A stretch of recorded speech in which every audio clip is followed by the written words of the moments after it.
pagi hari ini, dan saya akan memimpin ujian juga nanti firman Tuhan dan sampai penutupan. Saya saat ini sedang berada di Tegal dan puji Tuhan sehat semua, dan saya harap Bapak Ibu juga sehat semua di sana. Mari kita mau nyanyikan untuk membuka ibadah kita pada saat ini. Kita menyanyikan Dia Peliharaku. Kita mau konsentrasi, kita mau fokus kepada ibadah kita pada hari ini. Kita menyanyikan Dia Peliharaku. Dia peliharaku,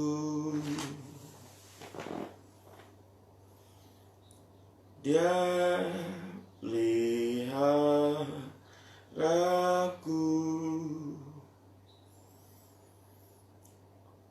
di senang atau susah,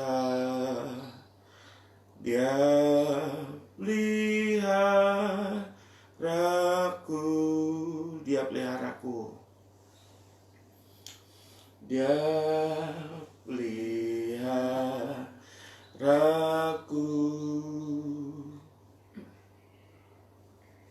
Dia peliharaku,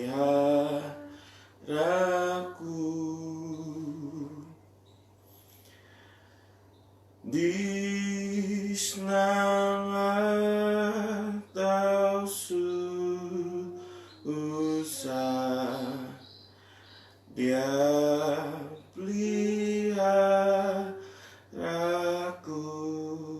di senang atau susah, di senang atau susah, Dia peliharaku.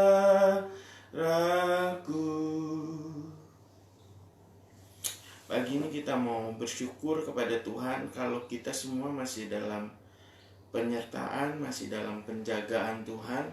Masih kita boleh sehat, boleh bernafas dengan baik, masih boleh beribadah, masih boleh segala sesuatu, masih bisa kita makan sehari 3 kali, masih bisa menjalankan segala sesuatu dengan baik. Kita boleh bersyukur, baik yang bekerja maupun yang bekerja di rumah, semua boleh berjalan dengan baik. Kita juga mau kita akan berdoa dan bersyukur, dan kita mau berdoa juga untuk COVID-19 ini boleh segera berhenti. Dan saya harap Bapak Ibu juga ikut berdoa bersama-sama dengan saya. Mari kita berdoa. Terima kasih Tuhan untuk setiap kemurahan-Mu dalam kehidupan kami. Kami boleh sehat pada hari ini, kami masih boleh bernafas dengan lega, kami menjaga diri kami tidak keluar-keluar, kami berada di dalam rumah, dan kami tetap boleh sehat. Dan kalaupun dari kami ada yang keluar dari rumah, tetaplah jaga kami ya Tuhan, melalui masker, melalui apapun, melalui sanitasi, semua Engkau boleh menjaga kami.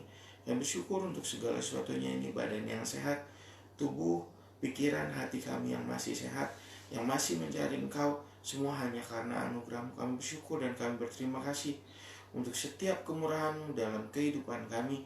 Dan juga berdoa pada saat ini untuk wabah pandemi yang berada di Indonesia maupun di seluruh dunia ya Tuhan, dimana di Amerika sehari 2.000 orang mati ya Tuhan. Engkau mau tolong kami semua ya Tuhan, sebagai umat-Mu, sebagai umat manusia, sebagai kami juga berada di Indonesia ini. Kami bersatu hati ya Tuhan, melalui ibadah online ini kami berdoa ya Tuhan, kamu tolong untuk segera menyudahi wabah pandemi ini ya Tuhan, supaya kami boleh kembali beraktivitas dan kami beribadah dan berkumpul kembali seperti sedia kala. Dan apapun yang terjadi, kami tahu bahwa wabah pandemi ini ada maksud, dan dibalik segala sesuatunya ini ya Tuhan, Engkau yang mau menolong kami dengan pengertian-Mu, dengan damai sejahtera yang melebihi segala akal yang daripada-Mu ada atas kami ya Tuhan. Kami berdoa untuk wabah pandemi ini. Kami juga berdoa untuk orang-orang yang teraniaya melalui wabah-wabah pandemi ini ya Tuhan. Kau mau tolong mereka yang berada dalam kesusahan untuk bernafas, untuk juga untuk paru-parunya yang terkena ya Tuhan. Kau mau tolong jamah mereka, tolong mereka supaya mereka boleh disembuhkan melalui obat-obatan, melalui dokter yang merawat mereka.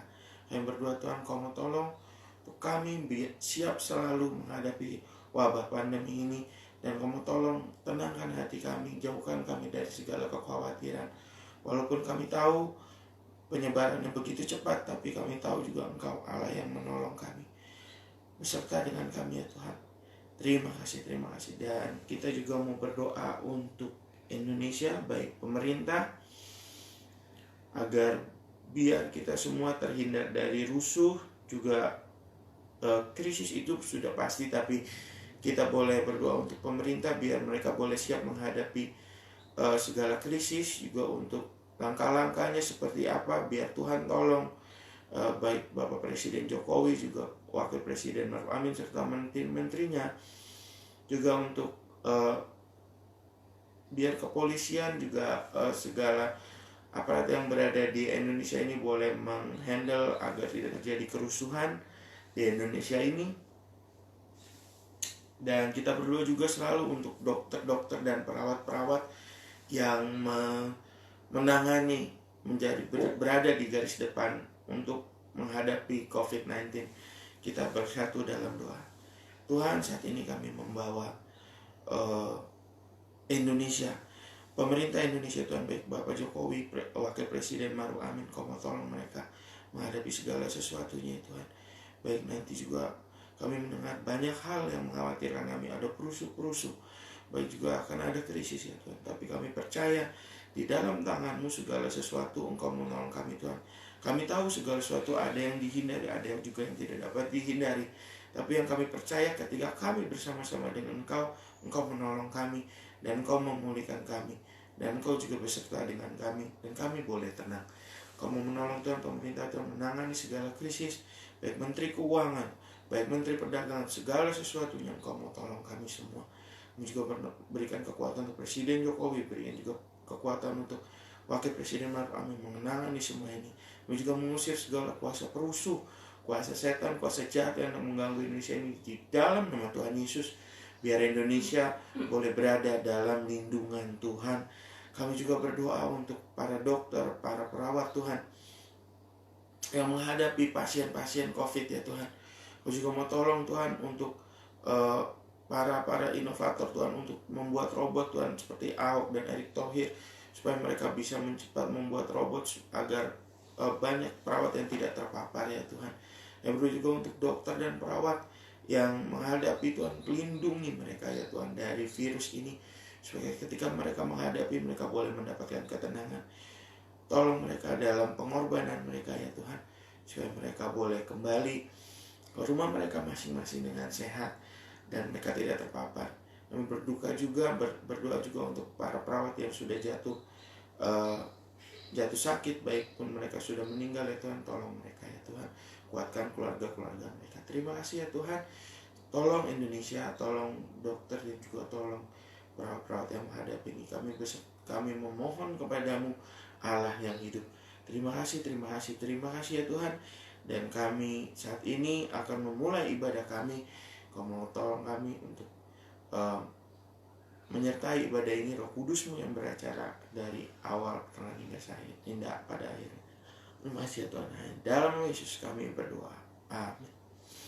Baik Bapak Ibu, kita sudah berdoa dan kita sudah mendoakan pokok-pokok doa yang sudah saya ini rencanakan, dan kita mau nyanyikan, karena hari ini Paskah, mari kita nyanyikan Sebab Dia Hidup. Memang saya tidak ada gitar di sini, tapi kita punya ritme sendiri-sendiri. Mari kita nyanyikan. 1, 2, 3.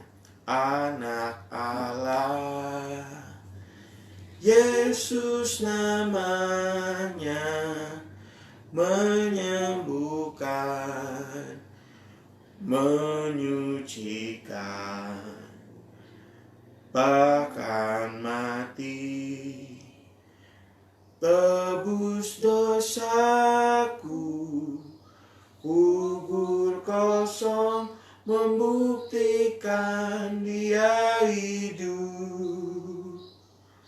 sebab Dia hidup. Ada hari esok, sebab Dia hidup. Ku tak gentar, karena ku tahu Dia pegang hari esok. Hidup jadi berarti sebab Dia hidup. Anak Allah, anak Allah, Yesus namanya, menyembuhkan, menyucikan, bahkan mati, tebus dosaku. Kubur kosong membuktikan Dia hidup, sebab Dia hidup. Ada hari esok, sebab Dia hidup. Ku tak gentar, karena ku tahu Dia pegang hari esok. Hidup jadi berarti sebab Dia hidup. Hidup jadi, hidup jadi berarti sebab Dia hidup. Haleluya. Hidup jadi berarti sebab Dia hidup. Karena Tuhan kita hidup, dan hari ini kita merayakan Paskah dan kita mengetahui Tuhan kita hidup. Hidup kita menjadi berarti. Kalau kita berpikir lagi hari ke sehari, dulu kita bisa keluar, dulu kita bisa kemana-mana. Apa artinya hidup gitu? Dan sekarang kita hanya di sini gitu. Dan apakah ini tetap berarti? Tetap semua berarti. Kenapa? Karena Allah kita hidup. Dan Bapak Ibu, saya langsung akan dari satu pujian tadi, kita langsung akan membuka firman Tuhan pada hari ini. Saya akan mulai firman Tuhan. Mari kita buka Lukas 24. Ini saya selalu bawakan mengenai ini, dan saya belum bisa berpindah gitu ya, karena waktu saya bicara tentang kebangkitan Kristus di Paskah tahun lalu dan sekarang, kenapa ayatnya masih sama? Karena begitu kita baca, begitu kita bawakan, selalu ada sesuatu yang baru. Baik itu hal kita boleh mengingat apa pesan-pesan yang waktu terakhir saya bawakan, dan kita mendapatkan sesuatu yang baru di tengah kondisi ini, bahwa firman Tuhan itu ya dan amin. Jadi baik mengenai kondisi apapun, baik mengenai segala sesuatu yang terjadi apapun, firman Tuhan itu applicable atau apa ya? Applicable itu apa ya? Dapat diaplikasikan gitu di dalam kehidupan kita. Mari kita buka Lukas 24 ayat 1 sampai 32. Saya pernah membawakan ini, dan ayat ini begitu merema dalam kehidupan saya, bicara tentang kebangkitan Yesus, dan Yesus menampakkan diri di jalan ke Emmaus. Saya akan bacakan secara cepat Bapak Ibu. Mari kita mulai dari Lukas 24 ayat 1. Tetapi pagi-pagi benar pada hari pertama minggu itu, mereka pergi ke kubur membawa rempah-rempah yang telah disediakan mereka. Mereka mendapati batu sudah terguling dari kubur itu, dan setelah masuk mereka tidak menemukan mayat Tuhan Yesus.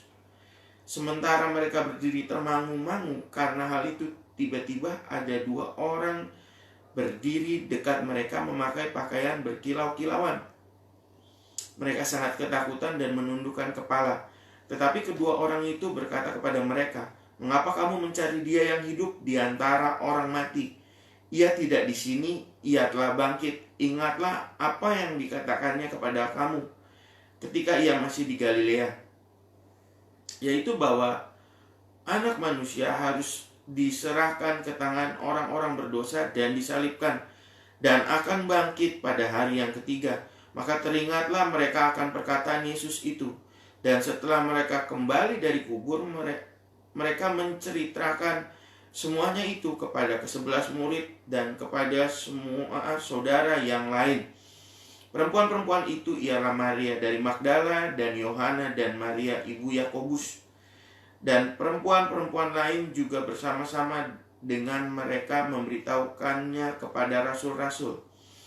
Tetapi bagi perkataan-perkataan itu seakan-akan omong kosong, dan mereka tidak percaya kepada perempuan-perempuan itu. Sesungguh pun demikian, Petrus bangun lalu cepat-cepat pergi ke kubur itu. Ketika ia menjenguk ke dalam, ia melihat hanya kain kapan saja. Lalu ia pergi dan ia bertanya dalam hatinya, apa kiranya telah terjadi. Yesus menampakkan diri di jalan ke Emmaus. Pada hari itu juga 2 orang dari murid-murid Yesus pergi ke sebuah kampung bernama Emmaus yang terletak kira-kira 7 mil jauhnya dari Yerusalem, dan mereka bercakap-cakap tentang segala sesuatu yang telah terjadi. Ketika mereka sedang bercakap-cakap dan bertukar pikiran, datanglah Yesus sendiri mendekati mereka, lalu berjalan bersama-sama dengan mereka. Tetapi ada sesuatu yang menghalangi mata mereka sehingga mereka tidak mengenal Dia. Yesus berkata kepada mereka, "Apakah yang kamu percakapkan sementara kamu berjalan?" Maka berhentilah mereka dengan muka muram. Seorang dari mereka namanya Kleopas menjawabnya, "Adakah engkau satu-satunya orang asing di Yerusalem yang tidak tahu apa yang terjadi di situ pada hari-hari belakangan ini?"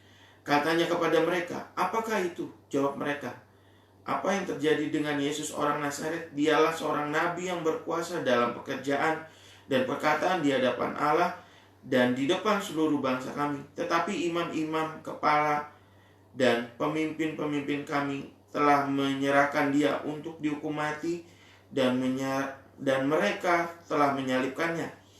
Padahal kami dahulu mengharapkan bahwa Dialah yang datang untuk membebaskan bangsa Israel. Tetapi sementara itu telah lewat 3 hari sejak semuanya itu terjadi. Tetapi beberapa perempuan dari kalangan kami telah mengejutkan kami. Pagi-pagi buta mereka telah pergi ke kubur dan tidak menemukan mayatnya. Lalu mereka datang dengan berita bahwa telah kelihatan kepada mereka malaikat-malaikat yang mengatakan bahwa Ia hidup. Dan beberapa teman kami telah pergi ke kubur dan mendapati bahwa memang benar yang dikatakan perempuan-perempuan itu, tetapi dia tidak mereka lihat. Lalu Ia berkata kepada mereka, "Hai kamu orang bodoh, betapa lambannya hatimu sehingga kamu tidak percaya segala sesuatu yang telah dikatakan para nabi. Bukankah Mesias harus menderita semuanya itu untuk masuk ke dalam kemuliaannya?" Lalu Ia menjelaskan kepada mereka apa yang tertulis tentang Dia dalam seluruh kitab suci, mulai dari kitab Musa dan segala kitab nabi-nabi. Mereka mendekati kampung yang mereka tuju, lalu Ia berbuat seolah-olah hendak meneruskan perjalanannya. Tetapi mereka sangat mendesaknya. Katanya, "Tinggallah bersama-sama dengan kami, sebab hari telah menjelang malam dan matahari hampir terbenam." Lalu masuklah Ia untuk tinggal bersama-sama dengan mereka. Waktu Ia duduk makan dengan mereka, Ia mengambil roti, mengucap berkat, lalu memecah-mecahkannya dan memberikannya kepada mereka. Ketika itu terbukalah mata mereka, dan mereka pun mengenal Dia. Tetapi Ia lenyap dari tengah-tengah mereka. Kata mereka seorang kepada yang lain, "Bukankah hati kita berkobar-kobar ketika Ia berbicara dengan kita di tengah jalan, dan ketika Ia menerangkan kitab suci kepada kita?" Oke. Saya selesaikan sampai ayat 35 ya. Lalu bangunlah mereka dan terus kembali ke Yerusalem. Dari situ mendapati ke-11 murid itu, mereka sedang berkumpul bersama-sama dengan teman-teman mereka. Kata mereka itu, sesungguhnya Tuhan telah bangkit dan telah menampakkan diri kepada Simon. Lalu kedua orang itu pun menceritakan apa yang terjadi di tengah jalan dan bagaimana mereka mengenal dia pada waktu ia memecahkan roti. Bapak Ibu, kalau Bapak Ibu baca selanjutnya, kemudian lagi mereka bercakap-cakap, tahu-tahu Tuhan muncul kayak gitu. Jadi kalau kita lihat dari beberapa dari Fatsal yang pertama, dari kebangkitan Yesus, kemudian pindah menampakkan diri di jalan ke Emmaus, sebenarnya bicara mengenai ini adalah fenomena mengenai adakah sebenarnya begini, apakah kalau berdasarkan kita manusia, apakah mungkin saat itu ada orang yang bangkit dari kematian? Kalau kita boleh berpikir lagi, sebenarnya apakah itu disiapkan? Dan paling tragis lagi, bicara mengenai apa? Bicara mengenai murid yang sebenarnya selalu bersama-sama dengan Kristus, tapi Kristus juga tidak menemui mereka dulu. Faktor yang saya lihat di sini adalah bahwa sebenarnya murid menerima setiap hari sebenarnya dari apa yang Kristus ceritakan, bahwa anak manusia akan bangkit. Anak manusia akan bangkit, tapi itu tidak diberikan kepada mereka dulu gitu. Tapi diberikan kepada wanita. Saya selalu bilang bahwa di dalam budaya Yahudi, bicara tentang perempuan itu budayanya budaya patriarki. Artinya apa? Bahwa perempuan itu tidak begitu dianggap. Bukan berarti kekristenan tidak menghargai perempuan, tapi di dalam artian bahwa di sini budaya Yahudi adalah budaya patriarki, makanya dipakai baik secara perkataan atau kepemimpinan itu selalu laki-laki gitu. Dan di sini perempuan, dan kita lihat perempuannya ini ternyata tidak hanya 3, tapi ada banyak gitu. Bahkan ada ibunya dari salah satu rasul gitu. Tapi dibilang apa? Omong kosong. Ini sebenarnya merupakan sebuah tragisan atau keironian dari murid. Kenapa? Karena harusnya murid, atau kita bilang kalau bahasa sekarang adalah inner circle ya. Inner circle atau inner circle itu kayak orang-orang yang berada di dalam lingkungan Kristus, yang orang pertama dan orang kedua, atau orang tangan kanan, tangan kiri gitu ya. Tapi mereka sendiri pun tidak bisa mengimani apa yang diperkatakan gitu. Tidak bisa mendapatkan apa yang sudah diperingatkan oleh Kristus. Dan di sini kan dibilang, kalau kita lihat sebenarnya murid-murid Kristus mendapati bahwa bukankah hati kita berkobar-kobar. Kalau kita lihat di ayat 32, bukankah hati kita berkobar-kobar ketika ia berbicara dengan kita di tengah jalan, dan ketika ia menerangkan kitab suci kepada kita. Artinya apa? Ada satu vibrasi atau satu, saya boleh pinjam ini, ada satu getaran gitu, bahwa iya ya gitu.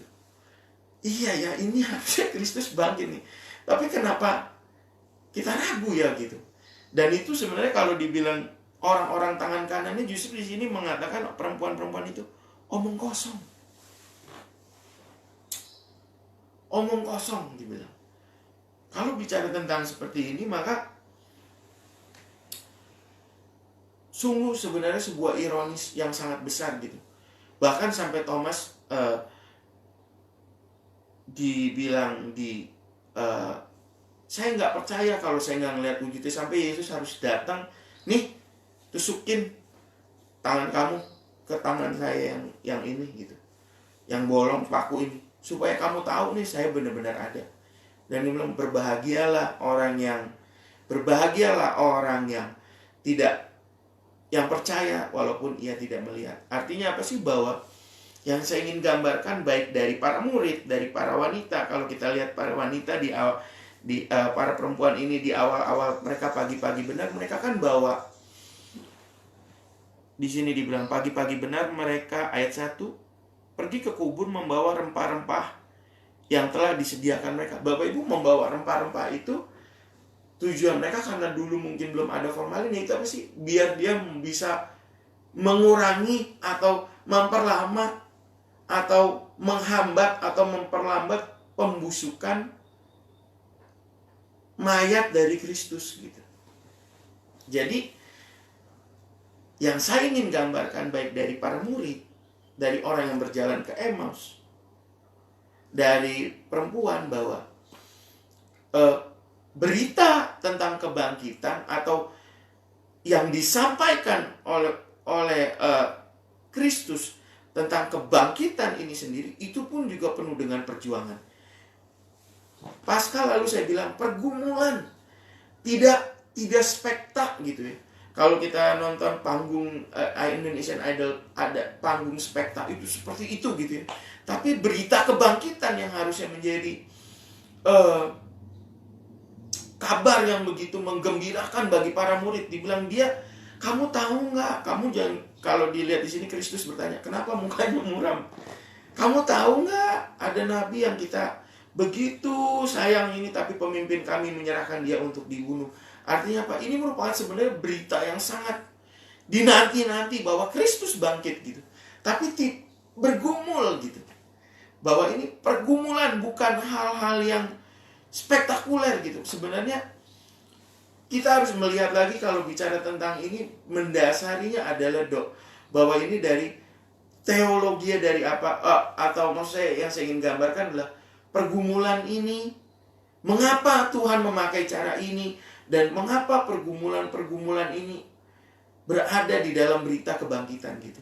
Bahwa kita mengetahui bahwa saya pernah bilang di Gamando, saya bilang bahwa Tuhan itu menyembunyikan kemuliaannya. Ini Martin Luther yang ngomongnya. Tuhan itu menyembunyikan kemuliaannya dalam kelemahan. Begitupun di sini kalau kita boleh mengerti bahwa kenapa Tuhan pakai perempuan untuk berita kebangkitan. Ya di sini perempuan yang tidak dianggap. Bahkan ibunya Yakobus sendiri bilang omong kosong.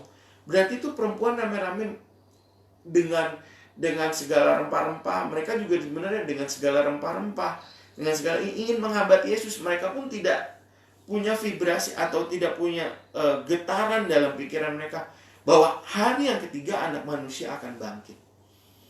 Jadi bergumul gitu. Bahwa saya bilang tidak spektakuler. Kenapa? Kalau kita lihat budaya-budaya pop populer yang sekarang, budaya pop Iron Man, seperti Thor, Marvel, Avengers, kemudian setelah Thanos menjentikan tak hilang semua gitu. Tapi setelah itu cari batu-batu lagi, kemudian begini keluar lagi gitu ya. Dan begitu terakhir perang muncul dari belakang gitu ya. Kristus tidak memakai itu gitu ya. Kristus tidak memakai budaya-budaya populer gitu.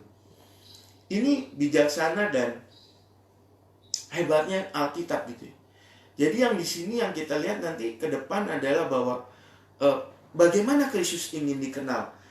Maka kalau kita bicara tentang aplikasinya dalam kehidupan kita, bagaimana ini semua dengan pergumulan, mengapa Tuhan menyembunyikan kemuliaannya dalam kelemahan.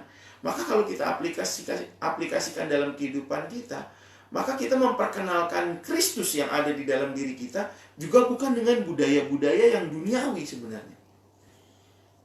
Berita kebangkitan. Bukan dengan budaya-budaya yang spektakuler. Bukan dengan budaya-budaya yang gloria atau budaya-budaya yang menggelegar, atau bahasa saya boleh pinjam dari pendeta itu triumfan gitu, atau apa ya, patanet gitu, terlalu besar. Bukan. Kristus dalam kesendirian, dalam Yesus sendiri, ketika Yesus sendiri dan hanya mendatangi 2 orang. Wanita-wanita yang ramai itu didatangi oleh malaikat. Tapi kalau memang nanti kita melihat versi-versi lainnya, tapi kalau kita fokus di dalam Lukas ini, Yesus sendiri mendatangi 2 orang. 2 orang itu pun nggak kenal. Di dalam ketidakkenalan mereka disampaikan apa? Firman. Ketika baru memecahkan, disampaikan firman pun itu belum dikenal. Begitu dikenal setelah apa? Setelah memecahkan roti. Jadi aplikasi dalam kehidupan kita, bagaimana Kristus di dalam kesendiriannya. Kita tahu Kristus itu Tuhan, Tapi bagaimana menyampaikan kemuliaan Tuhan, menyampaikan kemuliaan Tuhan dalam kehidupan kita, bukan dengan budaya yang menduniawi atau triumfan atau spekta gitu. Mereka pun bergumul. Ya kalau kita bicara zaman ini, zaman dulu ya Bapak Ibu ya, bahkan jauh sekali, gereja pun belum terbentuk. Tapi di zaman sekarang kalau kita bilang itu orang mati bangkit, itu kayak udah biasa gitu. Maksudnya ataukah dia mati suri, ataukah dia ya ada, karena mati secara sains juga berubah-berubah ya. Ada yang jantung berhenti disebut mati, kemudian berubah lagi, jantung berhenti belum tentu mati loh. Secara sains itu yang disebut mati adalah otaknya mati. Jadi branded mati baru disebut mati gitu. Branded itu dead itu mati ya. Otaknya mati baru disebut mati. Kalau jantung berhenti belum tentu mati kayak gitu. Tapi kalau zaman dahulu mereka struggle gitu ya. Bergumul berita ini. Kenapa? Masa sih ada orang bangkit gitu? Padahal kalau murid inner circle-nya Kristus, murid 11 murid ini, apa mereka nggak pernah lihat mujizat Kristus? Sungguh sangat sering melihat mujizat Kristus. Bahkan mereka sendiri, kalau kita lihat mujizat Kristus dari A sampai Z, gitu ya. Maka yang paling besar menurut saya adalah bicara tentang, kalau di Yohanes ya, bicara tentang kebangkitan Lazarus. Lazarus sudah mati, udah hari keempat, 1, 2, 3. Katanya kalau waktu Bapak Gembala itu meninggal hari ketiga ditutup, atau hari kedua gitu ditutup petinya. Terus saya ngomong, kenapa nggak laman aja? Terus kata Papa mertua saya bilang, begitu hari keempat itu udah mulai pembusukan gitu katanya. Nah dari sini Lazarus hari keempat, berarti kalau 1, 2, 3 dan Lazarus hari keempat dia baru dibuka, itu benar-benar udah busuk gitu. Tapi bangkit Bapak Ibu, bangkit. Tapi kita juga nggak ngelihat Lazarus dalam perjalanan Kristus. Tapi kita juga tidak melihat Lazarus berada di sekitaran Kristus gitu. Dan murid-murid mengetahui akan hal itu, tapi murid pun mengatakan bahwa berita kebangkitan Kristus omong kosong. Bahkan Petrus pun berkata di sini, sungguh ayat 12, sungguh pun demikian Petrus bangun lalu cepat-cepat pergi ke kubur itu. Ketika ia menjenguk ke dalam, ia melihat hanya kain kafan saja. Lalu ia pergi dan bertanya dalam hatinya, apa yang kiranya telah terjadi. Jadi kalau kita tadi nyanyi, kubur kosong membuktikan dia hidup, maka kalau Petrus bilang kubur kosong, kiranya apa yang telah terjadi gitu. Enggak getarannya enggak sampai ke Petrus bahwa kubur kosong membuktikan Kristus hidup. Enggak. Getarannya tidak sampai gitu kepada para murid. Lalu kalau kita lihat di ayat berikutnya, bahwa dari struggle-nya tadi kita mendapatkan satu poin bahwa Kristus Kristus tidak diperkenalkan, kebangkitan Kristus juga tidak diperkenalkan dengan budaya yang spekta, dengan budaya yang luar biasa gitu.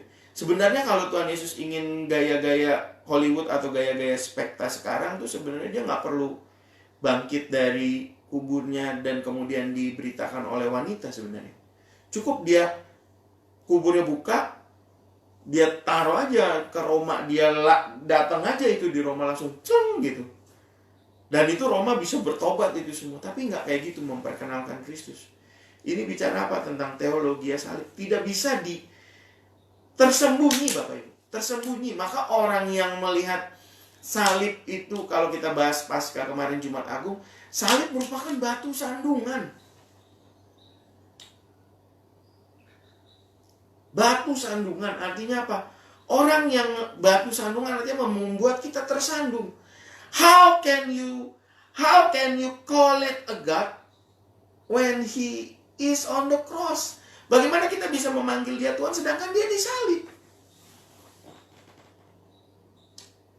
Dan itu berurutan dari ketika dia disalib. Dan Bapak Ibu bisa lihat garis, saya pernah selalu bilang, ada benang merahnya gitu. Bagaimana ketika dia disalib, Tuhan kok disalib gitu. Dan kemudian ketika dia disalib, di mana letak ketuhanannya? Tapi ada yang percaya anehnya loh. Penjahat dan satu panglima Romawi dia bilang, sungguh dia adalah Tuhan. Dan kemudian penjahat yang penyamun yang bertobat itu, dan dia berkata, dia nggak bersalah. Tuhan, ingatlah aku ketika engkau kembali sebagai raja. Bapak Ibu, kalau saya selalu perkatakan ini di gambar, saya bilang, bisakah kita tetap mempercayai Kristus ketika Kristus sedang tersalib, kita tetap beriman kepada dia? Kalau orang-orang dunia berkata, bagaimana kamu bisa berkata dia itu Tuhan, dia itu sedang tersalib? Tapi penjahat itu dengan imannya berkata, saya nggak tahu dia sekolah teologi di mana, tapi dia berkata, Tuhan, ingatlah kepadaku ketika engkau kembali sebagai raja. Dan Kristus yang mempunyai surga, dia berkata, hari ini juga engkau bersama dengan aku di Firdaus. Kadang saya bengong gitu kan, pikirin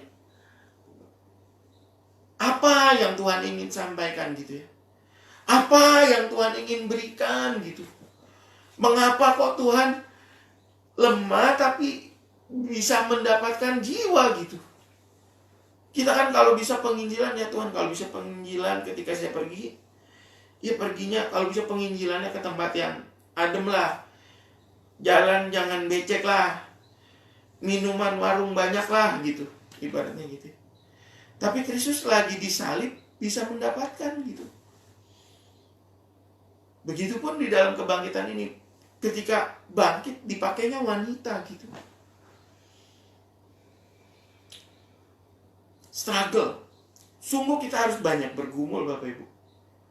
Apa Tuhan mengenai apa? Nanti maksudnya di sini kita bisa, nanti di sini kita akan mendapatkan jawaban dari ayat Lukas 24 ini. Kita akan menjawabkan pada saat penjelasan satu demi satu gitu ya. Dan pada hari itu juga kita lompat ke ayat 13. Pada hari itu juga 2 orang murid Yesus 7 mil jauhnya, dan ketika mereka bercakap-cakap bertukar pikiran, datanglah Yesus sendiri. Maka Bapak Ibu, kalau di sini dibilang ada tidak hanya struggle, tapi juga kalau di dalam struggle itu pasti ada kecewa gitu ya. Kenapa ya? Saya tuh udah percaya loh dia Tuhan. Harusnya nih bangsa mungkin pola pikirnya gitu ya. Kalau di Matius dibilang waktu Yesus ditaruh di, Bapak Ibu, kalau waktu Yesus diletakkan ketika dia naik keledai, kemudian kalau dikata itu ada Minggu Palma ya, menyambut gitu ya. Dilemparin palem gitu. Maka kalau di situ ada kata-kata dari Rasul, dia pikir kerajaan Allah saat itu akan segera kelihatan. Jadi kalau dulu ada ini disinformasi atau misinformasi gitu. Kristus bukan ingin membebaskan Israel dari penjajahan sebenarnya. Bukan membebaskan Israel dari penjajahan Romawi saat itu, tapi Yesus ingin membebaskan kita dari semua dosa kita gitu.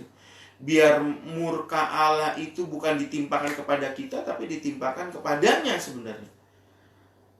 Tapi yang ditangkap oleh orang-orang Israel saat itu, yang meletakkan palem, dia bilang, kerajaan Allah akan segera kelihatan. Dan di sini juga masih nampak vibrasi disinformasi, dan ada 2 hal di sini. Satu getaran kesalahan informasi, sedangkan Kristus berada dalam getaran, dalam artian informasi atau resonan getaran tentang bahwa anak Allah itu bangkit gitu. Jadi ada 2 di sini yang beradu gitu. Yang satu pengennya di kerajaan Allah itu segera hadir, yang satu sebenarnya kamu sudah menang dan kamu dibebaskan dari dosa. Tapi kamu tidak bisa mengerti ini gitu. Makanya ini harus dipecahkan, dan ini bisa bergabung ke sini gitu. Jadi kalau saya gambarkan satu disinformasi, satu lagi informasi kebenaran ini, maka harus dihancurkan ini gitu. Dan ini memang benar menghancurkan disinformasi ini gitu. Ketika nanti kalau kita lihat dari kebangkitan Kristus ini, maka tidak akan lepas dari hari Pentakosta ya. Dan dari situ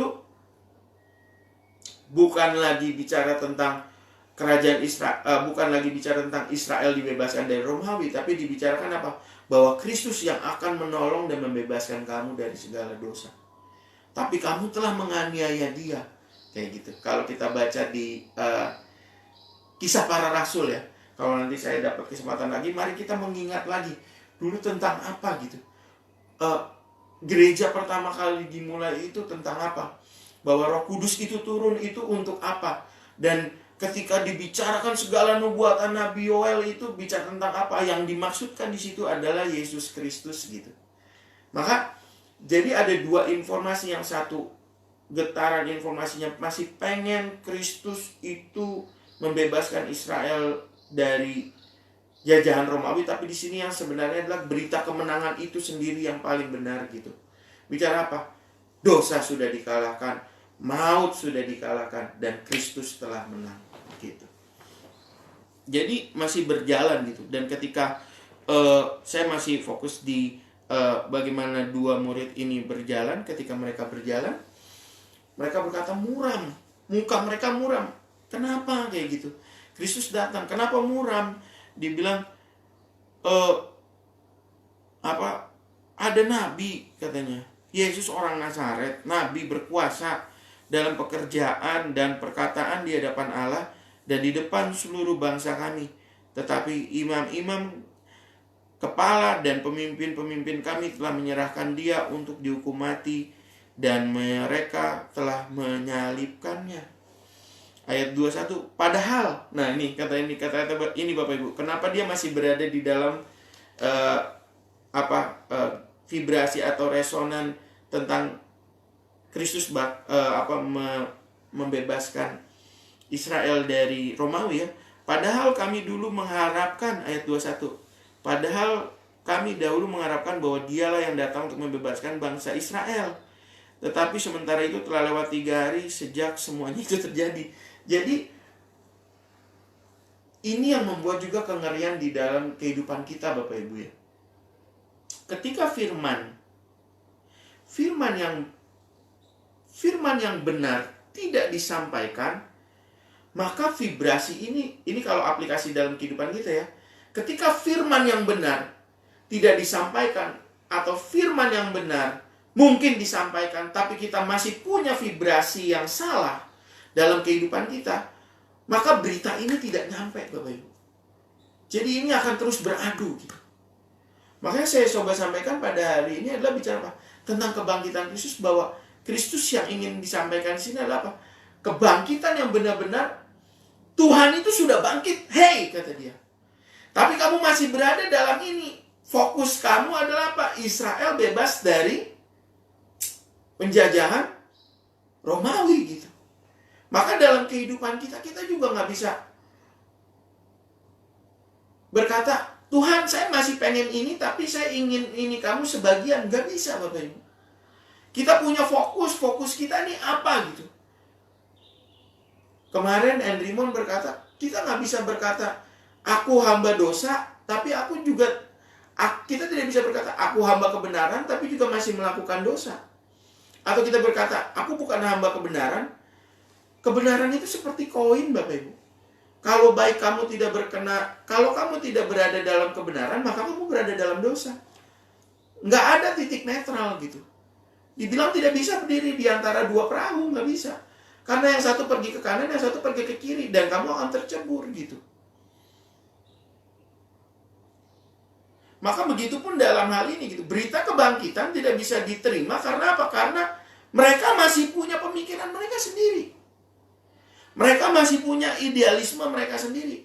Begitupun dalam kehidupan kita, kalau kita ingin menerima Kristus, kalau kita ingin menerima kebenaran firman Tuhan, kalau kita ingin menerima damai sejahtera yang dari Kristus, damai sejahtera-Ku kuberikan kepadamu, maka segala sesuatu yang ada di dalam diri kita, baik ego kita, baik cita-cita kita, baik pemikiran kita, baik prinsip kita, segala sesuatu yang berada di dalam diri kita itu harus dihancurkan. Supaya apa? Supaya bisa menerima. Memang untuk menerima segala sesuatunya mengenai kita yang sudah berada di dalam Kristus, memang kita sudah menerima anugerah dari Roh Kudus untuk mengetahui gitu, bahwa Kristus adalah Tuhan. Tapi untuk bicara mengenai berita kebenaran, banyak yang, karena ada perkataan ini yang saya sangat ngeri gitu ya. Banyak yang dipanggil tapi sedikit yang dipilih. Bapak Ibu kalau juga mendengarkan tentang beberapa waktu ini ada firman yang begitu berbunyi di beberapa waktu ini, ada pendeta Santegor, kemudian ada yang berkata, seorang pendeta berkata seperti ini. Dia berkata, nanti ya di Matius ada yang menyembuhkan demi namamu, mengusir setan demi namamu, ya, bernubuat demi namamu. Kristus berkatanya apa? Enyalah engkau, aku tidak mengenal gitu. Enyahlah. Dalam artian apa? Ini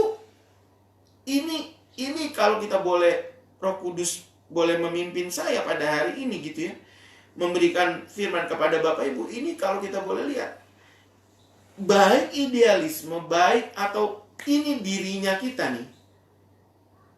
Dennis bilang dalam filsafat itu ada dua, Tuhan yang dari atas, satu lagi kemarin Dennis bilang Tuhan yang kita ciptakan sendiri.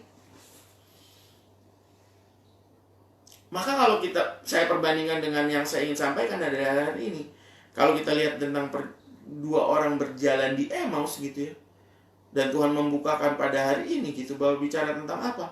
Bahwa ini sebenarnya mereka masih pegang idealisme mereka pada saat ini. Yaitu apa? Tuhan membebaskan Israel dari penjajahan. Kalau ayat 21, padahal kami dahulu mengharapkan bahwa Dialah yang datang membebaskan bangsa Israel. Tapi mereka lupa bahwa bahwa itu orang yang diomongin itu telah bangkit. Kalau ininya masih kita pegang, idealisme, prinsip, segala berkenaan dengan duniawi, baik itu kita mengejar menciptakan Tuhan atas diri kita sendiri. Tuhan Yesus itu yang menyembuhkan, menyembuhkan saya selalu, menolong saya gitu. Tapi kita tidak menerima kebenaran firman Tuhan. Di sini struggling Bapak Ibu. Struggling tuh berjuang, bergumul gitu. Berita kematian mereka bergumul. Kok mati Tuhan saya? Kok mati Tuhan saya? Kok sekarang mereka masih pegang bangkit? Bangkitnya pun gimana? Oh, apa yang terjadi ya? Saya nggak bisa terima nih. Mari saya pergi ke sana. Oh, cuman kain kapan dong ya? Saya nggak bisa nerima nih Tuhan saya bangkit. Apa yang telah terjadi? Maka mereka nggak berkata, saya nggak bisa terima Tuhan saya bangkit. Mereka cuma bertanya, apa yang telah terjadi? Artinya apa? Ini masih dia pegang kuat. Idealisme pemikiran mereka gitu. Dan mereka nggak akan bisa menerima berita kebangkitan kalau mereka belum bisa melunturkan ini semua. Nah, mari kita melanjutkan. Aplikasinya tahu ya dalam kehidupan ya Bapak Ibu ya. Tidak bisa kita dijadikan bagaikan bejana siap dibentuk. Nggak bisa dibentuk, orang kitanya udah ngebentuk diri kita sendiri gitu. Kalau kita masih punya pemikiran Tuhan seperti ini, kita siapkan Tuhan selalu baik Pak, tapi kita tidak mengenal Tuhan dengan seutuh-utuhnya, kita gimana? Bagaikan bejana siap, nggak bisa, udah jadi. Makanya harus dihancurkan dulu, dirubah lagi biar Tuhan jadi penjunannya, supaya ini menjadi bentuk seperti yang Tuhan inginkan. Gitu ya. Mari kita lanjutkan ya. Dan tetapi imam-imam ke ayat 21, padahal kami dahulu membebaskan Israel, sekarang telah lewat 3 hari. Mereka tahu loh itu hari ketiga loh. Sejak semuanya itu terjadi, tetapi beberapa perempuan dari kalangan kami. Nah, resonannya itu masih belum dapat ya. Tetapi beberapa perempuan dari kalangan kami telah mengejutkan kami. Pagi-pagi buta mereka telah pergi ke kubur dan tidak menemukan mayatnya. Lalu mereka datang dengan berita bahwa telah kelihatan kepada mereka malaikat-malaikat yang mengatakan bahwa ia hidup. Dan beberapa teman kami telah pergi ke kubur dan mendapati bahwa memang benar yang dikatakan perempuan-perempuan itu, tetapi dia tidak mereka lihat. Jadi Gak ada tuh. Katanya mereka bangkit dan mereka baru tahu mereka baru tahu kalau Tuhan itu bangkit. Mereka juga nggak katanya gitu. Dan tidak diingat apa yang Tuhan Yesus sampaikan. Maka di sini Tuhan Yesus sendiri berkata gitu ya. Lalu ia berkata kepada mereka, "Hai kamu orang bodoh, betapa lambannya hatimu sehingga kamu tidak percaya segala sesuatu yang telah dikatakan para nabi. Bukankah Mesias harus menderita semuanya itu untuk masuk ke dalam kemuliaannya?" Lalu ia menjelaskan kepada mereka apa yang tertulis tentang dia dalam seluruh kitab suci, mulai dari kitab Nabi Musa dan segala kitab nabi-nabi. Saya akan melompat ke ayat 32 ya Bapak Ibu ya.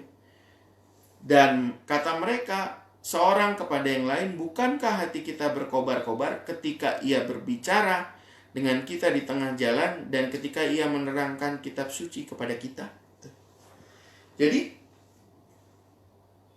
di dalam idealisme mereka, di dalam pemikiran mereka, mereka lupa sebenarnya.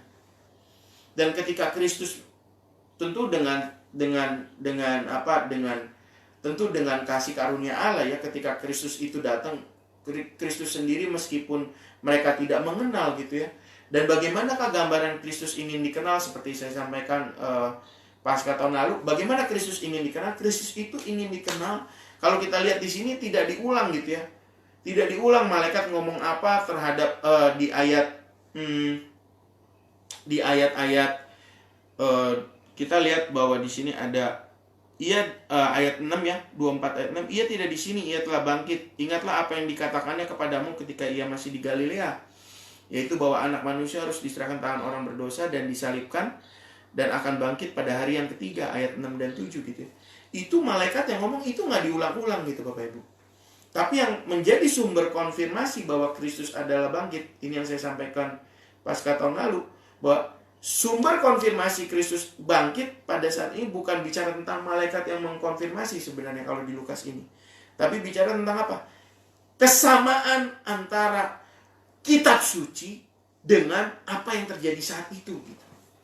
Maka Kristus ingin dikonfirmasi kebangkitannya bukan melalui mujizat, bukan melalui malaikat kalau di Lukas ini, tetapi melalui apa? Kitab nabi-nabi. Makanya di sini dia bilang di ayat 32, "Bukankah seorang kepada yang lain," kata mereka seorang kepada yang lain, "bukankah hati kita berkobar-kobar ketika ia berbicara dengan kita di tengah jalan dan ketika ia menerangkan kitab suci kepada kita?"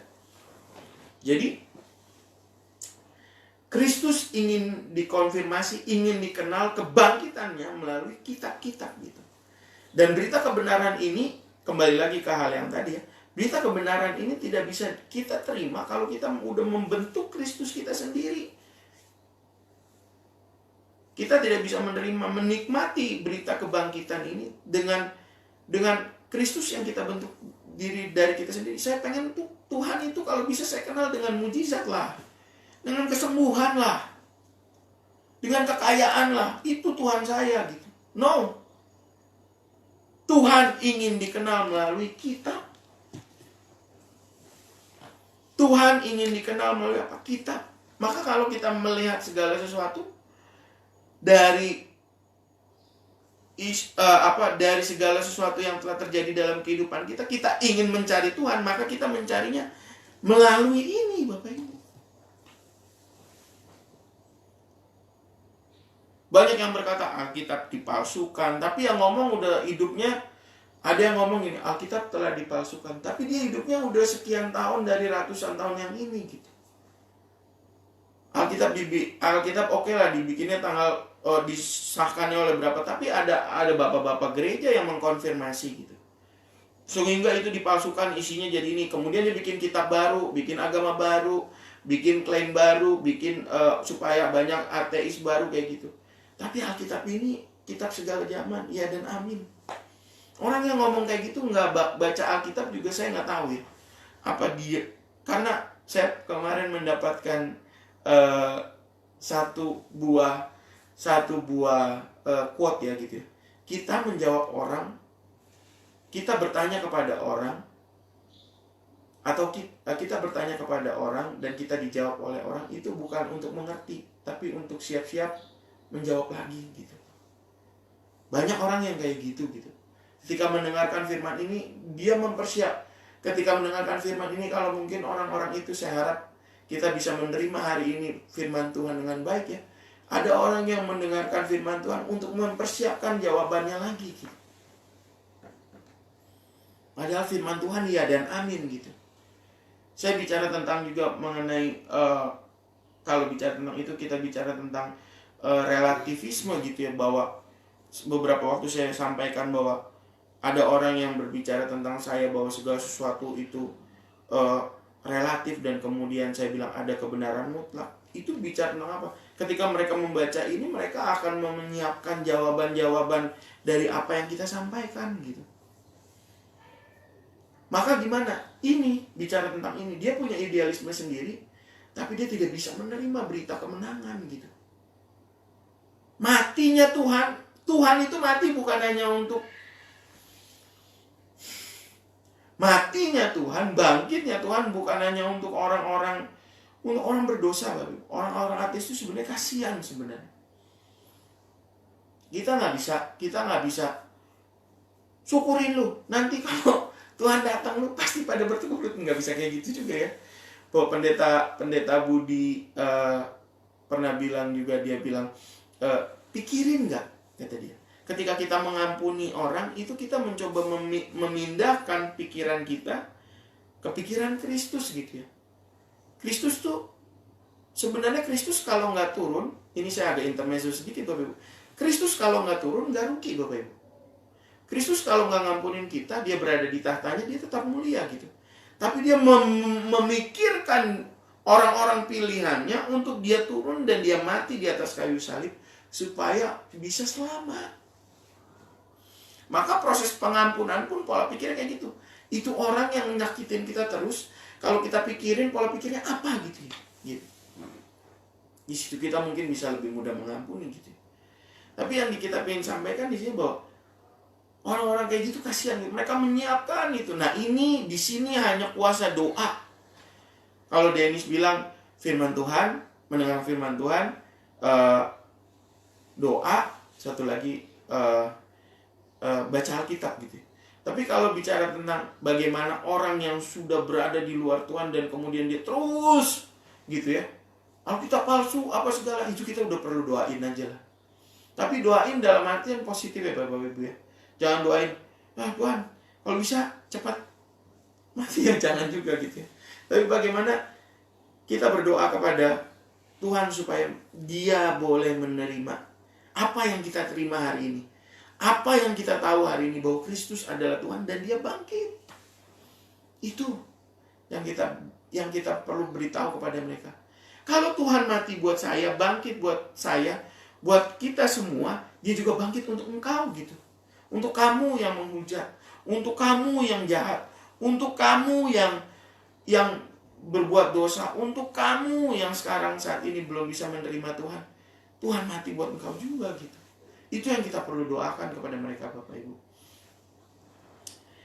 Kembali kepada ini, dan kalau kita baca tentang kita baca di ayat 26 ya Bapak Ibu, bukankah Mesias harus menderita semuanya itu untuk masuk ke dalam kemuliaan? Maka kalau Andrew menyampaikan di ibadah pertama di ibadah pertama di online ini, dia berkata penderitaan.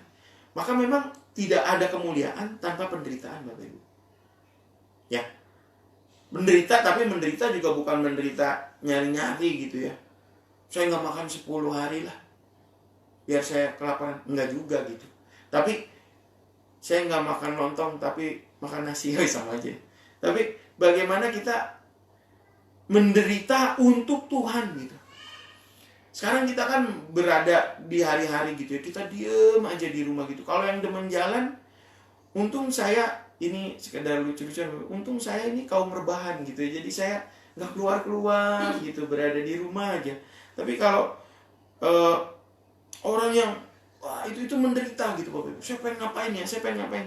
Maka dari sini saya juga nanti mau diskusi lagi sama papi saya, bagaimana kalau nanti kita adain pendalaman Alkitab di hari Rabu atau Kamis gitu. Misalkan Dennis kan kalau nyampein dia perlu menjelaskan tentang Allah Tritunggal, itu perlu kita juga pikirkan. Jadi nanti kalau di tengah Senin sampai Minggu tuh nggak sepi gitu ya. Tujuannya bukan nggak sepinya Bapak Ibu, tujuannya kita menambah firman Tuhan gitu. Tapi bagaimana kalau itu nanti diadakan? Bagaimana itu bukankah Mesias? Menderita itu bicara apa? Tidak ada kemuliaan tanpa penderitaan. Maka Andrew menyampaikan itu benar sekali. Menderita bagi Kristus. Selalu ada kata-kata penderitaan. Di dalam kekristenan bukan berarti teologi menderita ya. Kristen itu menderita terus gitu. Enggak, kalau bicara tentang lebih menahan diri itu Buddha itu lebih ini gitu. Tapi bagaimana penderitaan yang kita ini dikehendaki oleh Tuhan dan penderitaan kita itu berkenan kepada Tuhan. Maka kalau saya sampaikan mengenai penderitaan ini bahwa tidak ada kemuliaan tanpa penderitaan, logikanya kayak gini Bapak Ibu. Maka kalau Kristus, ya, kita kan bicara tentang kebangkitan, kita pengen pergi ke surganya siapa Bapak Ibu? Surganya Kristus kan. Maka kalau kita hidup tidak tampak seperti Kristus, ya, ini gambarannya. Kita pengen ke surganya Kristus ya. Maka kalau kita hidup tidak menyerupai Kristus, maka kemudian atau Kristus, nih kembali ke yang ini, Kristus yang kita bikin atau Kristus yang berada di dalam pikiran kita, bukan Kristus yang berada di Alkitab yang kita tidak inginkan, maka kita nanti surganya juga nggak sama-sama Kristus. Dalam artian kematian kita bukan berarti kita masuk surga ya, tapi kalau kita tidak hidup seperti Kristus, tidak hidup seperti Kristus yang disampaikan oleh firman gitu ya, dan kita tidak memahami Kristus yang seperti yang disampaikan oleh firman, maka surga kita bukan surga seperti yang Kristus sampaikan di firman ini gitu. Kalau Bapak Ibu bilang Kristus saya itu penyembuh, mujizat, memberikan kesembuhan, memberikan kesehatan setiap hari, tapi tanpa penderitaan. Nah ini kalau diomong nih, menderita sebelum. Bukankah Mesias harus menderita? Mesias aja menderita Bapak Ibu. Mesias itu juru selamat ya. Bukankah Mesias harus menderita semuanya itu untuk masuk ke dalam kemuliaannya? Untuk masuk ke dalam kemuliaan harus menderita. Maka kalau hidup kita kok enak terus ya, kok adem gitu ya, enak gitu. Maka itu, apakah surga yang diberikan oleh Kristus di sini sama dengan surga yang kita inginkan nanti? Atau jangan-jangan kita menciptakan Kristus kita sendiri di dalam pikiran kita sendiri dan kita masuk ke neraka ternyata. Jalan yang dipikir lurus ujung-ujungnya menuju maut. Di sini slip kengerian, celah-celah kecil di mana pikiran kita tuh saya terus berpikir bagaimana membenarkan yang benar dan benar-benar menjadi benar gitu. Yang benar menjadi benar-benar benar gitu. Bukan yang tidak benar menjadi benar, tapi saya pengen yang benar-benar benar menjadi benar. Karena sekarang apa? Yang benar-benar menjadi benar itu dibilang salah gitu. Kenapa? Kamu tidak percaya Roh Kudus, kamu tidak percaya kuasa mujizat, kamu tidak percaya Roh Kudus. Kalau saya kemarin ditanya, ada orang yang ditanya, Bapak berarti nggak percaya Roh Kudus ya? Langsung dia jawabnya, itu jawabannya indah sekali Bapak Ibu. Ada seorang pendeta ya, namanya pendeta MYM gitu. Ditanya, Bapak Ibu, Bapak percaya Roh Kudus nggak? Jawabannya gampang Bapak Ibu. Kalau saya nggak percaya Roh Kudus, ini gimana saya bisa ngomong sama kamu semua untuk bisa tanya jawab, kata dia. Ini hikmat saya segini tuh nggak sampai untuk tanya jawab. Tapi karena Roh Kudus memimpin saya, maka saya bisa menyampaikan firman dan bisa menjawab pertanyaan. Begitupun saya hari ini Bapak Ibu. Kalau saya bilang Roh Kudus, ketika Roh Kudus harus bisa berbahasa, saya nggak bisa berbahasa roh. Tapi apakah ada Roh Kudus? Puji Tuhan. Apakah ada Roh Kudus? Haleluya, puji Tuhan. Kenapa? Karena saya bisa menyampaikan firman saat ini kepada Bapak Ibu. Bicara berita tentang kebangkitan gitu ya. Bahwa mereka punya idealisme sendiri, bagaimana Kristus punya berita yang berbeda dengan mereka idealismenya. kemudian bagaimana menderita dulu baru kita bisa mendapatkan kemuliaan, kemudian berita lagi mengenai Kristus ingin dikenal melalui kitab suci. Itu semua karena Roh Kudus gitu. Semua dari Roh Kudus, bukan dari pikiran saya sendiri. Saya nggak cukup hebat lah gitu, bahkan saya agak gagap gitu ngomong. Tapi kalau bagaimana Roh Kudus bisa menyampaikan, dan kalau Bapak Ibu mendapatkan chemistry, resonan dan getaran yang sama antara Bapak Ibu dan saya pada hari ini melalui online ini, Roh Kudus sedang bekerja juga kepada Bapak Ibu kita menerima berita kebangkitan ini. Saya kembali ke ayat ini. Bukankah hati kita berkobar-kobar ketika ia berbicara dengan kita di tengah jalan dan ketika ia menerangkan kitab suci? Lalu bangunlah mereka dan terus kembali ke Yerusalem. Di situ mereka mendapati ke-11 murid. Mereka sedang berkumpul bersama-sama dengan teman-teman mereka. Kata mereka itu, sesungguhnya Tuhan telah bangkit dan telah menampakkan diri kepada Simon. Lalu kedua orang itu pun menceritakan apa yang terjadi di tengah jalan dan bagaimana mereka mengenal dia pada waktu ia memecah-mecahkan roti. Jadi ini ada hal yang lucu juga gitu ya, ketika dibilang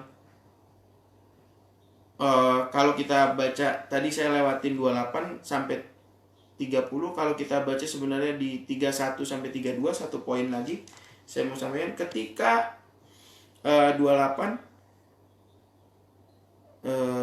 mereka mendekati kampung yang mereka tuju, lalu ia berbuat seolah-olah hendak meneruskan perjalanannya, tetapi mereka sangat mendesaknya. Katanya, tinggallah bersama-sama dengan kami, sebab hari telah menjelang malam dan matahari hampir terbenam. Lalu masuklah ia tinggal bersama-sama dengan mereka. Waktu ia duduk makan dengan mereka, ia mengambil roti, mengucap berkat, lalu memecah-mecahkannya dan memberikannya kepada mereka. Ketika itu, ayat 31 Bapak Ibu, ini juga kasih karunia Tuhan ya, bahwa orang yang benar-benar mencari dalam dirinya, mana Tuhan yang baik, mana Tuhan yang benar gitu ya. Tuhan melihat itu gitu. Maka kita, kenapa sih harus orang Kristen itu untuk tetap berdoa untuk orang-orang yang jahat, untuk bisa mengampuni, untuk orang-orang ateis yang selalu nyerang kekristenan seperti Dan Brown, kemudian orang-orang kafir gitu. Kenapa kita harus mendoakan? Kalau mereka mungkin ada yang ngekos gitu ya, kali ada jemaat surga yang masih ngekos di daerah-daerah sana, mereka bisa diambil lagi, mereka bisa direbut lagi, dan mereka boleh percaya Kristus gitu. Kalau di sini dibilang, walaupun mereka punya pemikiran sendiri, dua murid Kristus ini, dan kalau kita baca ayat 3, ketika itu terbukalah ya. Jadi ketika mereka ketemu fisik Tuhan gak kenal, begitu ketika mereka memecah-mecahkan roti dan Tuhan ingin dikenal melalui firman, ketika mulai memecah-mecahkan roti, terbuka Bapak Ibu. Ketika itu terbukalah mata mereka dan mereka pun mengenal dia, tetapi ia lenyap dari tengah-tengah mereka. Jadi kasih karunia-Nya kenal, tahu, seperti Bapak Ibu dan saya mengetahui Kristus itu Tuhan. Selalu kita hanya berpegang pada Kristus, dan di sini mereka terbuka gitu. Nah, yang agak lucu, atau bukan lucu ya, tapi ketika mereka kenal itu hilang. Ketika dikenal kok hilang gitu. Mengapa setelah dikenal hilang gitu? Terbuka matanya, hilang. Ketika udah tahu nih Tuhan, Yesus itu Tuhan, hilang Tuhannya gitu. Nah, yang saya ingin sampaikan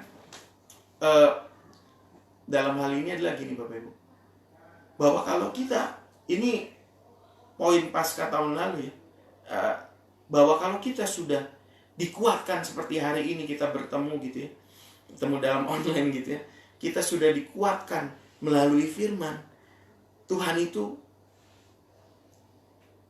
pergi. Kenapa pergi? Supaya kita bisa menyaksikan kebenaran firman Tuhan kepada orang-orang yang ada di sekitar kita. Kalau saya bilang, bila engkau tahu bahwa Tuhan hidup dan mengetahui bahwa Kristus telah bangkit pada hari ini gitu ya. Mari kita kuatkan seorang akan yang lain. Di situ Bapak Ibu poinnya.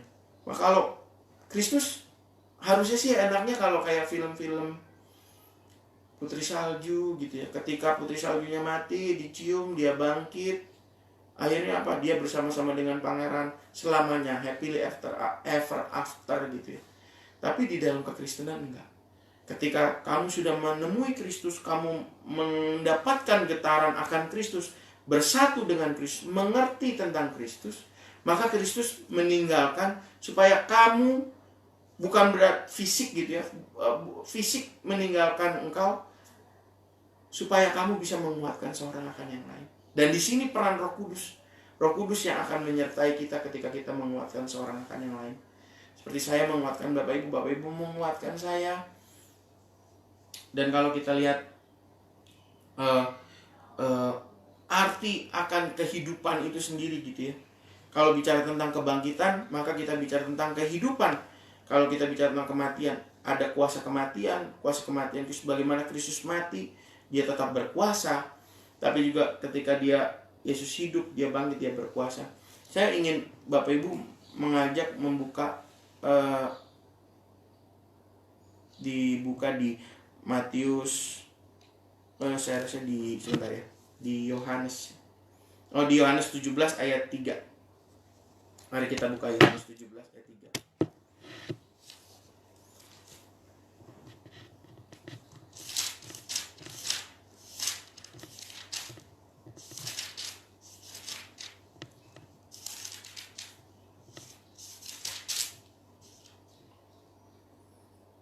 Nah, Bapak Ibu sebagai orang yang mempercayai kebangkitan Kristus dan bicara tentang Kristus itu yang telah bangkit, dan bicara tentang keadaan kita saat ini di mana corona gitu ya. Bukan berarti hal ini untuk dilakukan untuk menantang ya, tapi dalam artian bagaimana kita menguatkan seorang akan yang lain gitu. Dan kita bisa menjadi duduk diam tenang di hadapan Tuhan gitu. Saya kenapa tertarik untuk membawakan ayat ini, supaya nanti ini akan saya konekkan dengan berita yang harus kita sampaikan gitu. Yohanes 17 ayat 3. Inilah hidup yang kekal itu, yaitu bahwa mereka mengenal Engkau, satu-satunya Allah yang benar, dan mengenal Yesus Kristus yang telah Engkau utus. Saya ulang, inilah hidup yang kekal itu. Jadi kalau kamu mau hidup yang kekal, ini, yaitu bahwa mereka mengenal Engkau, satu-satunya Allah yang benar, dan mengenal Yesus Kristus yang telah Engkau utus. Nah, kalau Bapak Ibu mengetahui tentang ayat ini, maka kalau kita bilang di sini, bila engkau tahu bahwa Tuhanmu hidup dan arti hidup, ya, kita barusan baca tentang arti hidup. Arti hidup yang kekal itu apa sih? Itu mengenal Allah dan Yesus Kristus melalui Yesus Kristus.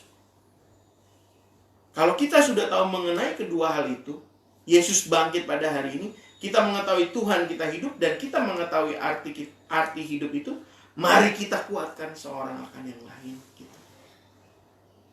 Begitu dia kenal, dia langsung sebar. Dia lagi berbincang-bincang, orang dari emosi itu lari, kemudian dia berbincang-bincang dengan selagi mereka memperbincangkan itu gitu ya. Selagi mereka memperbincangkan itu, di ayat 36, dan sementara mereka bercakap-cakap tentang hal itu, Yesus tiba-tiba berdiri kayak gitu. Ini baru ketemu pada murid gitu. Jadi untuk ketemu sama murid tuh Tuhan Yesus butuh waktu yang lama. Kenapa? Karena kamu sebenarnya udah tahu, tapi kamu gak percaya gitu. Sedangkan ini murid-murid kecil, perempuan-perempuan itu kecil gitu. Bukan saya mengecilkan perempuan, tapi perempuan-perempuan itu gak terus-terusan bersama inner circle, gak bersama-sama dengan Tuhan Yesus gitu. Tapi kok kamu yang lama gitu, sampai saya harus datang dulu kayak gitu. Tapi berita kebangkitan pada hari ini adalah, ya, bagaimana kita sebagai seorang Kristen bisa memberikan gambaran Kristus itu bukan Kristus yang kita pikirkan, tapi Kristus yang dari firman. Bagaimana kita mendapatkan bahwa Kristus ingin dikenal melalui firman Tuhan. Dan bagaimana penderitaan itu mendahului. Penderitaan mendahului kemuliaan. Kematian mendahului kebangkitan. Kayak gitu. Bicara lagi, banyak lagi mengenai poin-poin. Kita tidak bisa hidup dua ya Bapak Ibu. Nggak bisa hidup netral tadi saya sampaikan. Nggak bisa berdiri di antara dua perahu. Makanya orang-orang yang senang relativisme gitu ya, tidak suka yang mutlak itu. Kenapa? Mereka bisa berontak gitu. Sedangkan Tuhan sudah menentukan, kalau kamu bukan hamba kebenaran ya kamu hamba dosa. Nggak bisa kamu tidak berhamba kepada dua-duanya, nggak bisa gitu. Itu udah paten. Kamu netral pun kamu tidak masuk dalam hamba kebenaran. Gitu aja. Karena kalau hamba kebenaran harus berkata tentang kebenaran kayak gitu. Dan saya rasa saya sudah sejam lebih ya. Oke. Dan sebenarnya ada satu poin lagi gitu, bahwa di dalam kesusahan seperti ini poin juga tahun lalu, dalam kesusahan mereka berpikir tentang Yesus harusnya nyelamatin saya nih. Ternyata Yesusnya ada di situ gitu. Bapak Ibu harus selalu ingat tentang hal itu ya. Di dalam kesusahan jangan pikir Tuhan Yesus tuh nggak ada gitu. Di dalam penderitaan, di dalam hal-hal pandemi kayak gini, jangan pikir kok Tuhan kayak nggak ada gitu ya. Waktu itu pernah disampaikan juga, jangan pikir Tuhan tuh Musa tuh zaman Kristus sendiri, raja itu nyuruh orang ngeluarin pedang untuk ngebunuh anak-anak Bapak Ibu. Begitupun zaman Musa gitu. Anak-anak Israel yang cowok harus dibunuh. Kenapa? Ya dibunuh supaya nggak terlalu banyak katanya kayak gitu. Itu masa-masa lebih bahaya dari sekarang. Iya. Kita diam di rumah, itu nggak bisa diam di rumah, itu harus dibuang ke kali gitu. Tapi di dalam hal-hal itu kita pernah dengar Tuhan meletakkan blueprint. Tidak ditulis bahwa di situ ada Tuhan, tapi Tuhan meletakkan blueprint. Dalam artian ada jejak-jejak Tuhan menolong gitu. Begitupun kita dalam saat kesusahan ini, ya saya juga mikir ya, omset turun, kemudian apa segala turun. Jangan dipikir Tuhan tuh nggak ada gitu bersama-sama dengan kita. Justru Tuhan ini lagi ngedengerin dan lagi ngelihat gitu. Seperti orang berjalan di emosi nih. Itu orang mati, Tuhan yang saya sembah mati. Ternyata dia lagi ngomong sama Tuhan gitu. Ini hal-hal ironis yang selalu terjadi gitu. Kita pikir kita lagi susah. Makanya perasaan jangan dijadikan Tuhan. Lagi kaya, Tuhan bersama dengan saya nih. Lagi miskin, Tuhan gak bersama dengan saya. Itu salah. Tuhan selalu menyertai gitu. Di senang atau susah, Dia peliharaku. Jadi mau Tuhan ada, mau lagi senang, mau lagi susah, Tuhan ada bersama dengan kita. Begitupun lagi pandemi kayak gini. Kelihatannya semua, aduh, abis ini ada apa ya? Abis ini ada perang nih. Saya dengar abis ini ada rusuh, resesi pasti sih. Resesi, rusuh, segala. Di senang atau susah, Dia peliharaku. Tuhan pelihara kita Bapak Ibu. Jadi mau senang, mau susah. Jadi jangan tergantikan Tuhan itu dengan perasaan senang. Kalau lagi kaya, lagi rame, oh Tuhan nih berkatin nih. Belum tentu gitu. Bangsa Israel dikasih burung puyuh berlimpah, makan rakus, dibinasain saat itu juga gitu. Kenapa? Berkat loh itu, makan daging, masa sih nggak berkat? Ternyata dia berkat gitu. Kata orang Israel itu berkat gitu. Tapi ternyata apa? Munculnya kebinasaan saat itu. Kenapa? Mereka makan daging dengan serakah, Tuhan marah dan dibunuh semua. Begitupun kita, bukan dengan perasaan, kalau saya lagi ke mall nih, ini kalau sering ke mall ya, ke mall saya jalan-jalan happy, itu Tuhan ada gitu. Tapi kalau sekarang saya di rumah, bengong, tambah gendut, ini Tuhan nggak ada. No. Di senang atau susah, sakit atau sehat, maka kita mendoakan orang yang kena COVID ataupun enggak, itu Tuhan bersama dengan mereka. Ya, berita kebangkitan hari ini sungguh baik Bapak Ibu. Bahwa kita senang susah, kita menghadapi segala sesuatu ya, Tuhan bersama dengan kita. Amin. Saya akan tutup dengan hal itu. Berita kebangkitan ini cukup banyak sekali. Kalau Bapak Ibu ada yang mau mengingat, ini hari ini akan saya di-upload dan akan saya ulang-ulang, bisa diulang-ulang terus ya. Seperti saya nonton khotbahnya Dennis pun 2-3 kali, itu tinggal buka aja Facebooknya. Dan saya akan tutup, kita berdoa, langsung saya doa berkat ya Bapak Ibu ya. Habis itu kita akhiri ibadah ini. Tadi kita juga sudah mendoakan beberapa doa. Biar Bapak Ibu boleh dipimpin oleh Roh Kudus untuk mengerti akan firman pada hari ini, berita kebangkitan pada hari ini, supaya kita semua di dalam penyertaan Tuhan. Dan kita tahu Tuhan selalu beserta dengan Tuhan, pegang tangan kita. Mari kita berdoa. Terima kasih ya Tuhan. Terima kasih ya Tuhan. Sungguh karya-Mu nyata, sungguh